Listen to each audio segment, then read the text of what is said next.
I didn't wake up because of a nightmare. I woke up because something in the room was already awake. I checked my phone. 3:33 a.m. That was the moment I realized this wasn't the first time it had happened. And it wasn't just watching me sleep. It was waiting for me to notice. My name is Ethan. I didn't always hate the night. There was a time when darkness felt quiet, predictable, like something you could close your eyes inside and trust. That was before the insomnia. Before the nights started stretching longer than they should. Before I began waking up at the same exact minute, every single night, without knowing why. I live alone in a tiny apartment, 12 square meters. Just enough space for a bed, a desk, a wardrobe, and the feeling that the walls are always listening. During the day, the place looks harmless. Cracked paint, old furniture, a window that lets in just enough light to remind me the world still exists outside. But at night, the apartment changes. The air feels heavier. The shadows don't settle the same way. And the silence stops feeling empty. I can't remember the last time I slept through the night. Weeks, maybe months. Time blurs when every evening ends the same way. Lying in bed, staring at the ceiling, waiting. I never knew what I was waiting for, only that my body expected something. The first time it happened, I told myself it was nothing. I woke up suddenly, heart racing, mouth dry, eyes snapping open for no reason at all. The room was dark, completely still. I reached for my phone, 3:33 a.m. I frowned, more annoyed than afraid. People wake up in the middle of the night all the time. It didn't have to mean anything. I turned onto my side and tried to sleep again. That's when I heard it. A sound so soft I almost convinced myself it wasn't real. I froze.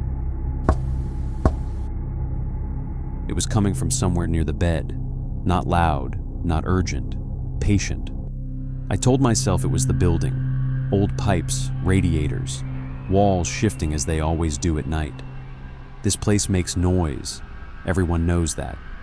Still, I checked my phone again. 3:33 a.m. The tapping stopped. For a moment, there was nothing but my breathing and the distant hum of the city outside. Then something changed. There was no sound, no movement, just the sudden, overwhelming certainty that I wasn't alone anymore. I opened my eyes wider and slowly turned my head toward the right side of the bed. Something was standing there. At first, my mind refused to understand what it was seeing. It looked like a mistake in the dark, a shape that didn't belong. Then I realized the shadows weren't moving. They were holding themselves together. The figure was tall, too tall for the space between the bed and the wall. It didn't have a face, no eyes, no mouth, just a deeper darkness, standing where nothing should have been. I couldn't move. I couldn't speak. For a moment, I wasn't even sure I was breathing. My body reacted before my thoughts did. Every muscle locked, every instinct screaming danger without offering an explanation. The thing didn't step closer. It didn't reach for me. It just stood there, watching. I don't know how long it stayed. Time stopped behaving the way it should. Then, without warning, the space beside my bed was empty again. No sound, no movement. One second it was there. The next, it wasn't. I sat up so fast my vision blurred. My heart felt like it was trying to tear its way out of my chest. The room looked normal. Too normal. I didn't sleep after that. The next night, I told myself it wouldn't happen again. That fear and exhaustion had finally caught up with me. At 3:33 a.m., I woke up anyway. The tapping returned, and this time, when I turned my head, the shadow was closer. I stopped telling myself it was nothing after the second night. Fear is easy to dismiss once. Twice, it starts asking questions. I woke up at 3:33 a.m. again. This time, I didn't check my phone right away. I already knew the room felt different, not quiet, alert, like something had been waiting for me to open my eyes. I lay there, barely breathing, staring at the ceiling, listening to the sound of my own heart. Nothing tapped, nothing moved, and somehow that was worse. I turned my head slowly toward the foot of the bed. The space was empty. Relief washed over me, quick and foolish. I sat up, rubbing my face, telling myself I was done letting exhaustion turn shadows into monsters. That was when I noticed the chair. I always push it under the desk before going to sleep. Always. The chair was pulled out, just slightly, not enough to be obvious, enough to be intentional. I stood there for a long time, staring at it, my mind racing to explain it away. Sleepwalking, memory gaps, stress, anything that didn't involve what I had seen the night before. That morning, I decided I needed proof, not reassurance. Proof. I set my phone on the desk before bed, angled toward the bed, the wardrobe, and the space beside me. Night mode on. I remember laughing quietly to myself as I lay down. The idea felt ridiculous, paranoid. At 3:33 a.m., I woke up. This time, I didn't move. I kept my eyes closed, my body frozen, listening. Nothing happened. After a minute, I opened my eyes. The room looked normal, empty. I told myself I had been wrong. Again. In the morning, I checked the video. At first, everything looked exactly how it should. Me sleeping. The room still. No movement. Then the timestamp changed. 3:33 a.m. On the screen, I sat up in bed. Slowly. Carefully. But I wasn't awake. My eyes stayed closed. My head turned toward the camera, and my mouth moved. No sound came through the phone's speakers, but I knew what I was saying. I was whispering. "I know you're there." I dropped the phone. It clattered to the floor, the noise too loud, too sharp in the quiet room. I stared at the screen from across the room, afraid to touch it again. That night, I noticed more things. Small things. My shoes placed neatly side by side when I was sure I had kicked them off. The wardrobe door not fully closed. The air in the apartment feeling warmer in places it shouldn't. The shadow didn't wait beside the bed anymore. Sometimes it stood at the foot of it. Once, I saw its outline reflected in the dark window, standing behind me. I woke up one night to the sound of breathing. Not mine. Slow, measured, right beside my ear. I begged it to stop. The words slipped out before I realized I had spoken. Please. The breathing didn't stop. It smiled. I didn't see the smile. I felt it. By the end of that week, I understood something I didn't want to admit. The shadow wasn't haunting the room. It wasn't attached to the bed. It wasn't even waiting for the night. It was learning me. And whatever it was learning, it was almost finished. By the third week, I stopped sleeping at night entirely. I would lie in bed with my eyes closed, not to rest, but to wait. Waiting for 3:33. Waiting to see if it would happen again. Every time my thoughts drifted, my body snapped them back. Alert, tense, prepared. My neighbor noticed before I said anything. Her name was Mrs. Adley. She lived across the hall. The kind of person who always seemed to know more than she said. She stopped walking when she saw me, just froze in the hallway, keys still in her hand. "You're not sleeping," she said. It wasn't a question. I tried to laugh it off, told her work had been busy, that I was fine. She shook her head slowly. "That room does that," The words settled heavier than they should have. I asked her what she meant. She hesitated, then leaned closer, lowered her voice. 3:33, she said, every night. My stomach dropped. She watched my face change and sighed. Don't let it talk to you, she said, whatever it sounds like. That afternoon, I went to see the landlord. His office smelled like dust and old paper, the kind of place where time felt trapped. I told him I was having trouble sleeping, that the room felt strange at night. He didn't look surprised. Some rooms keep memories, he said. People leave things behind. I asked him how many tenants had lived there before me. He glanced at a folder, then closed it without opening. That room's had a lot of tenants, he said. Not many stayed long. That night, I didn't get into bed. I sat on the floor, my back against the wall, watching the wardrobe. It never quite felt empty, like something was pressed up against the inside, waiting. Hours passed. Nothing happened. Just when I thought I had been wrong again, my hand brushed against something behind the wardrobe. Paper, folded, hidden. I pulled it out slowly. The message was written in thick, uneven letters. Don't listen to him. It's not you. My heart began to race. The air in the room changed, not colder, closer. I looked up.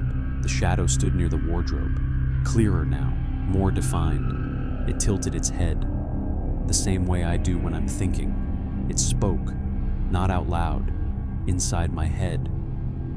You shouldn't have found that. I staggered back, pressing myself against the wall. Then I heard my own voice, not from my mouth, from behind me. Help me. I ran. I didn't grab my phone. I didn't grab my shoes. I ran. I didn't stop until I reached the stairwell, my lungs burning, my vision swimming. Behind me, the apartment door closed softly, like it was disappointed. I didn't run far. I don't even remember how I ended up back in the apartment. One moment I was in the stairwell, lungs burning, hands shaking. The next, I was standing in my bedroom again, the door closed behind me, like I had never left. The room felt wrong. Not darker, not colder, older. The air carried a weight I couldn't explain, like it had been breathed too many times. I noticed the bed. Someone was sitting on it. At first, I thought it was the shadow again, the same outline, the same posture. Then he leaned forward, and I saw his face. He was me, older, thinner, his hair streaked with gray, his skin pulled tight by exhaustion. But it was his eyes that made my stomach drop. They held the kind of weariness you don't get from missing sleep, the kind you get from surviving something that never really ends. Don't panic, he said. Hearing my own voice come from his mouth made my head spin. You don't have time for that. What are you? I asked. He shook his head slowly. That's the wrong question. His gaze shifted toward the wardrobe. It stood slightly open, just enough to show darkness where wood should have been. It's almost ready, he said. You shouldn't be here tonight. Then why am I asked. He looked back at me. Because you never listened the first time. He stood up carefully, like his body hurt. Listen to me, he said. What's been following you isn't a ghost. It isn't a demon. It doesn't care about the room. Then what does it want? He hesitated. Time. The word felt heavy as it left his mouth. It feeds on wasted moments, he said. On nights you don't sleep, days you don't live, thoughts that go in circles. I laughed, sharp and hollow. That's insane. I said the same thing, he replied, right before it learned how to wear my face. The wardrobe creaked, slowly, deliberately. He turned toward it, his expression tightening. You can't let it finish, he said. Once it does, you won't know which thoughts are yours anymore. "What happens then?" I asked. He reached into his pocket and pulled out a phone. Cracked. Older than mine. On the screen was a date. Years in the future. "That's when I stopped fighting it," he said. "That's when it stopped pretending." The shadow moved, not beside the bed, behind him. Darkness spilled out of the wardrobe, thick and fluid. Hands formed first, too many of them. They wrapped around his arms, his chest, his throat. He didn't scream. He just looked at me. "Don't let it isolate you," he said. "That's how it wins." I rushed forward and grabbed his wrist. It was cold, wrong, like touching something that didn't belong in the present. He shook his head. "Not me," he said. "You." The wardrobe opened wide. The darkness inside it wasn't empty. It was deep, endless. The hands pulled him backward. The door slammed shut. The room fell silent. I stood there, shaking, staring at the wardrobe. My reflection stared back at me from the window.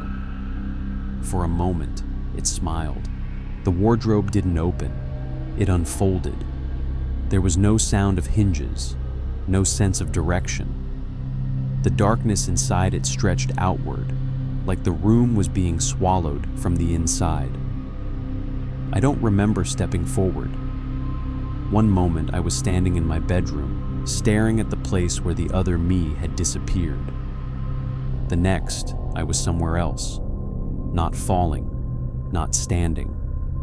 Existing in a space that didn't care whether I understood it or not. When I opened my eyes, the wardrobe was gone. So was my apartment. In its place was a corridor, long, narrow, endless. The walls looked like wood at first glance. Old wardrobe panels, scratched, warped. But when I touched them, they felt warm, almost alive. Doors lined both sides of the corridor. Hundreds of them, identical, each one closed, each one waiting. I took a step forward. The sound echoed too many times, as if the corridor was replaying it back to me with a delay. I turned around. The corridor behind me was longer than before. The direction I had come from no longer felt real. I opened the nearest door. The world shifted instantly.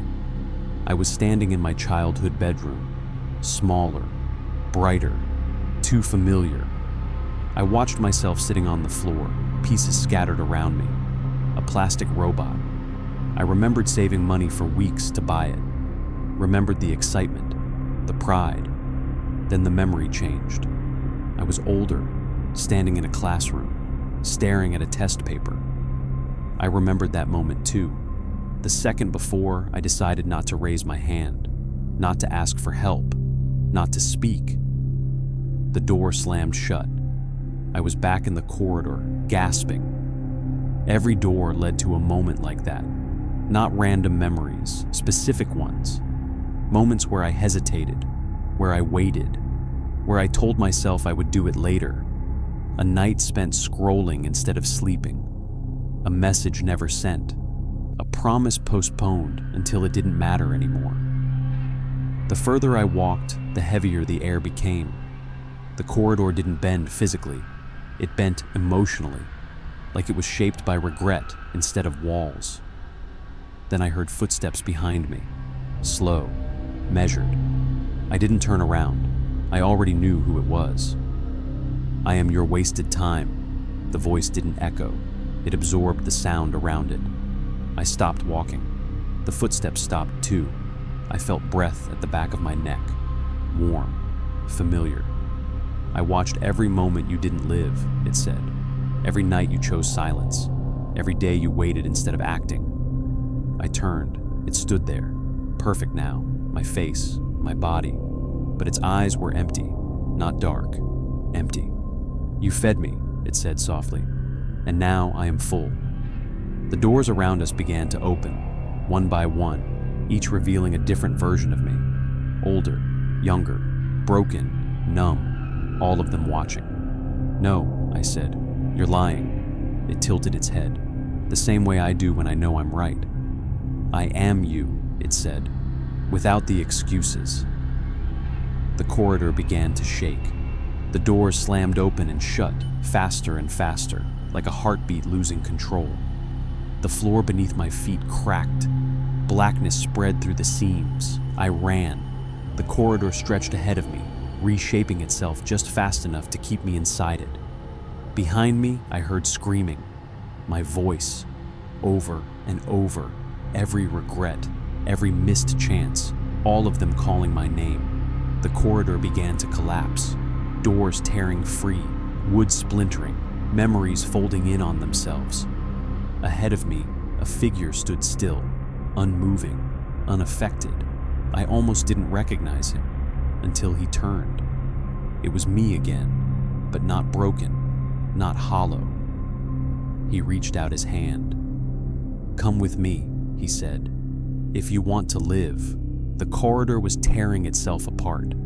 Doors ripped free from the walls, spinning into the darkness like broken thoughts I could no longer hold. The screaming followed. Not one voice, dozens, all of them mine. Every version shouting at once, angry, afraid, begging. I ran toward the figure ahead of me, toward the only thing that wasn't collapsing. He stood still, untouched by the chaos, as if this place answered to him instead. When I reached him, the ground vanished. We fell together. This time, it was down. A pit opened beneath us, vast, endless, filled with movement. I looked around as we fell and felt my stomach twist. The pit was full of people, hundreds of them, all of them me. Some were screaming, some were silent, some stared upward with hollow eyes, reaching for nothing. They were stacked endlessly, falling and climbing at the same time. A loop, a monument to wasted lives. I tried to scream, but the sound never left my throat. The other me held on to my arm. "Don't look at them too long," he said. "That's how you forget which one you are." We hit the ground hard. Pain exploded through my body. Real pain. The kind that reminds you that you're still here. The corridor was gone. In its place was an open space, empty, except for one figure standing in the center. The shadow waited, fully formed now, no distortion, no flicker. It wore my face perfectly, every scar, every line, but its eyes were wrong, not dark, empty. "You can't run anymore," it said. Its voice was calm, satisfied.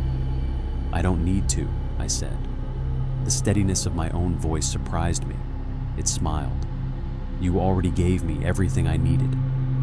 The ground cracked beneath us. The pit below began to rise.